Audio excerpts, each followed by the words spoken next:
When I was about 8 or 9 years old, waking up one morning, going into the living room, and all of my cousins were running around, and my grandmother was sitting across the room staring at me. And at first I thought we were playing a game. And I would look at her and I'd smile, but she was very serious. And after about 15 or 20 minutes of this, she got up and she came across the room and she took me by the hand and she said, "Come on, Brian, you and I are going to have a talk." And I remember this just like it happened yesterday. I never will forget it. She took me out back and she said, "Brian, I'm going to tell you something, but you don't tell anybody what I tell you." I said, "Okay, Mom." She said, "Now you make sure you don't do that." I said, "Sure." Then she sat me down and she looked at me and she said, "I want you to know I've been watching you." And she said, "I think you're special."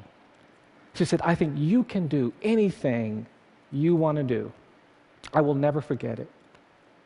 And then she said, "I just need you to promise me 3 things, Brian." I said, "Okay, Mom." And she said, "The first thing I want you to promise me is that you'll always love your mom." She said, "That's my baby girl, and you have to promise me now you'll always take care of her." Well, I adored my mom, so I said, "Yes, Mama, I'll do that." Then she said, "The second thing I want you to promise me is that you'll always do the right thing, even when the right thing is the hard thing."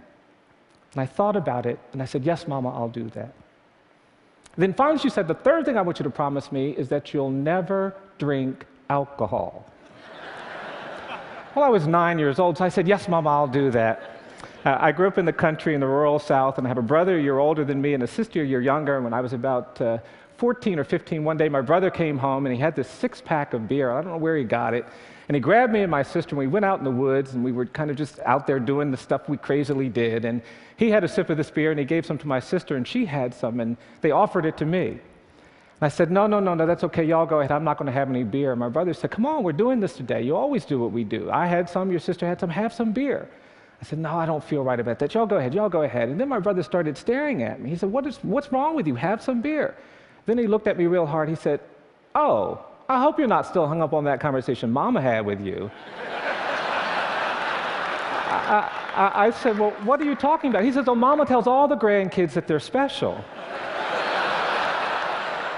I was devastated. And I'm going to admit something to you. I'm going to tell you something I probably shouldn't. I know this might be broadcast broadly, but I'm 52 years old, and I'm going to admit to you that I've never had a drop of alcohol. I don't say that because I think that's virtuous. I say that because there is power in identity. When we create the right kind of identity, we can say things to the world around us that they don't actually believe make sense. We can get them to do things that they don't think they can do.